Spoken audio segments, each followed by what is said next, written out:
Okay, I love Disney World, but the wokeness is ruining the experience. This is the greatest fucking article that's been written, okay? All right, ladies and gentlemen, we're going to read the best article that's ever been written.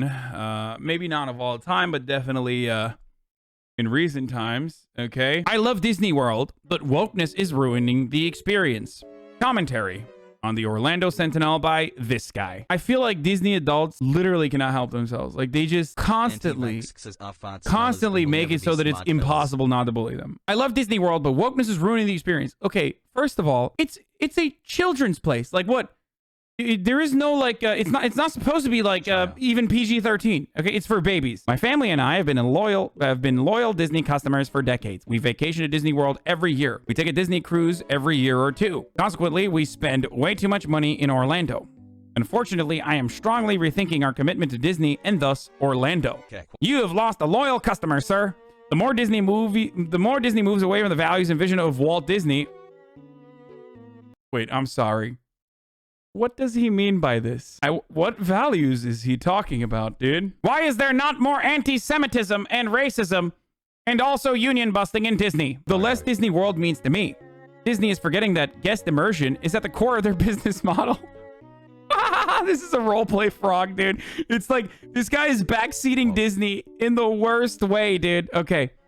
Disney is forgetting that guest immersion is at the core of his business model. When I stand in Galaxy's Edge or Fantasyland, I know I'm in a theme park, but through immersion and my willingness to set the real world aside, something magical happens. Spell is broken when the immersive experience is shattered by the real world, and boy, has Disney been breaking the immersion. Recently, Disney announced that cast members are not permitted to display tattoos, wear inclusive uniforms, and display inclusive haircuts. Disney did all of this in the name of allowing cast members to express themselves. What? The problem is, I'm not traveling across the country and paying thousands of dollars to watch someone I do not know express themselves. I am there for the immersion and the fantasy, not the reality of a stranger's self-expression. I do not begrudge these people their individuality, and I wish them well in their personal lives, but I do not get to express my individuality at my place of business. What is this, Dad? I do not get to express my individuality. You know this motherfucker means, like, he wants to speak like, oh, it's me, Mickey. Like, that's what he wants to do at work, but they won't let him, so they are oppressing me. What's next is, Disney is going to end the rule barring onstage cell phone use by cast members as an infringement of self-expression. More broadly, like many corporations, Disney's been politicizing its business. Full disclosure, I am Christian and a conservative Republican, so the people who run Disney and I do not see eye to eye. You'd be wrong about that, friendo. Regardless, corporations have always made politically motivated decisions. Usually it is due to the desire to make a profit. But sometimes it is due to the values of the people in the corporation. Walt Disney used his corporation to express his patriotism during World War II and his pro-capitalism beliefs afterwards. The difference today is that the people who run Disney use social media to scream to the whole world that their decision has been made for political reasons. Like what? Like when they literally were like, fuck COVID restrictions, we are opening Disney World back so that everyone that works there can get COVID. Is that what you mean? You know, left-leaning opinions like that. These people are so fucking brutal, dude. First of all, theme parks across the board are just remnants of a caste system, unironically. Like, the real caste system you can see inside of fucking theme parks with, like, fast access passes and all this other shit. Like, there is no democratic process within theme parks, okay? If you just simply look beyond the curtain a little bit, you will also recognize horrific employee exploitation, like worker exploitation, workers not even being able to fucking behave as human beings. But instead, slaves trapped inside of these warm-ass fucking costumes that they have, where they have to behave like a character all fucking day long. Disney's in the process of taking the woke scalpel to the Jungle Cruise. The Trader Sam is out because he might offend certain people. Every grown-up in the room realizes that Trader Sam is not a representation of reality and is meant to be a funny and silly caricature.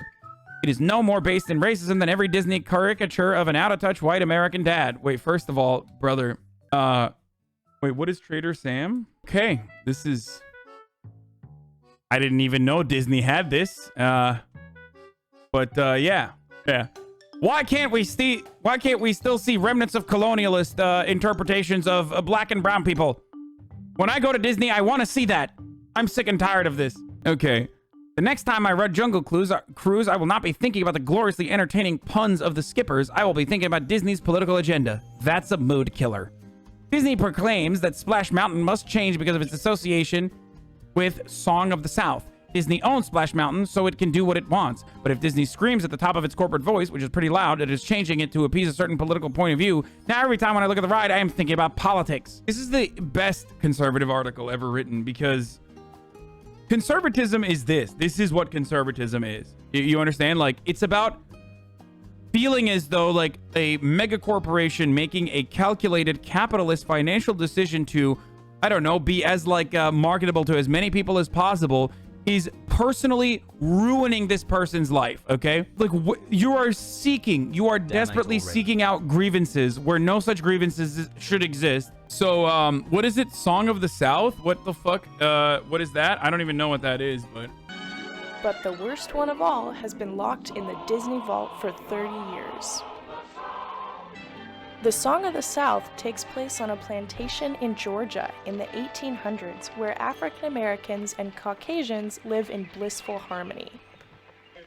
Oh. There seem to be no problems at all on Grandma's plantation, and that's exactly where the problem is. Oh my god, what the fuck is this movie, dude? Oh shit! Like the song Zippity Doo Dah, the Song of the South is utterly uncomplicated, and it strips away any sense of politics, history, or ideology that would be present at the time. It's never quite mentioned in what time period this movie is set, but it really looks like a plantation full of happy-go-lucky slaves who are more than pleased to do the bidding of their masters. Disney tries hard to obscure the fact that the song... Fuck, dude, finally. Why can't they make non-political movies like this, dude? I'm sick and tired of these political movies. Why can't they make a movie that is clearly not political like this one? You know what I'm saying? Finally, getting politics out of my video games and politics out of my movies, dude. What is this, bro? This is like... Bro, this is like Birth of a Nation style racism, but somehow even more nefarious, because Birth of a Nation is like very expressly racist, right? This is somehow more nefarious because it's like, no, you don't understand. Black people love being subjugated in this way. Come on, they're so happy. The South was ever released. Slavery and racism are no longer tolerated in modern society, yet both are still prevalent across the globe. My beautiful, beautiful house. And my wife left. The United Nations estimates that there are roughly 30 million... Oh, this is great, yeah. Birth of a Nation wants you to hate black people. Song of the South wants you to think you're doing a good thing for black people by enslaving them. The worst part is that it came out in 1948. What the fuck, dude? This is... Let me say something. This is on an entirely different level than like Dr. Seuss making like anti-Japanese propaganda during World War II and then apologizing for it. Every moment of Song of the South is offensive. True. Okay, that is true. Okay, that one is like straight up, like across the board. I had no fucking clue that they just made a whole ass... I can't believe they made a whole ass movie like this, dude. Okay. That's crazy, dude. Okay, wow, this Disney journey is taking us on a fucking really weird place. Okay. The same with Pirates of the Caribbean. Disney has made significant changes to Pirates of the Caribbean over the years. Whether Disney caved to political pressure or really thought their altercations were necessary is irrelevant. Wait, what? So now he's mad about Pirates of the Caribbean? Listen, if Pirates of the Caribbean was historically accurate, those motherfuckers would be ass blasting one another, okay? What do you mean Pirates of the Caribbean is not historically accurate? Like, pirates are fucking communist homosexuals. Okay, pirates used to be one of my favorite attractions. Now my family would ride it in our first day at the Magic Kingdom. Now we do not even ride it every trip. When my family rides pirates now, each of the changed scenes takes us out of the illusion because they remind us of the reality and the politics that first the changes. Disney World is gonna lose us as customers if it continues down this path. I do not want to have Disney World taken away from us because Disney cares more about politics than happy guests. This should matter to the people of Orlando because if Disney drives away customers like me, Orlando loses money. I can take my tourist dollars elsewhere. I am going to go to the racism factory to just get all the racism needs I have, okay? I would rather keep spending them in Orlando, but people like me feel more and more excluded by Disney's decisions. The parks are less fun because immersion and thus the joy is taking a backseat to politics. Disney, please return to the values and vision of Vault. The customer experience should be the core of your business model. Immersion should not be sacrificed on the altar of political correctness and appeasing the Twitter mob. This is an incredible article. Thank you, Jonathan Van Boskirk, for writing this article all the way from North Las Vegas, Nevada. Incredible. I learned so much about how Disney used to be, I guess. Imagine going to Disneyland so you can pinpoint the tiny changes that remove racism, sexism, and the rise, and it bothers you. Yeah. Can we mention how you're going to Disney too much in the first place if you notice these changes? Yeah, if fucking... Listen, dude, if you're hurt by fucking women not being sold in the fucking Pirates ride anymore, I don't know what to tell you. Like, you literally don't have a single fucking problem on the planet, dude. Like, you're a fucking weirdo. Please, get a life, dude. Please.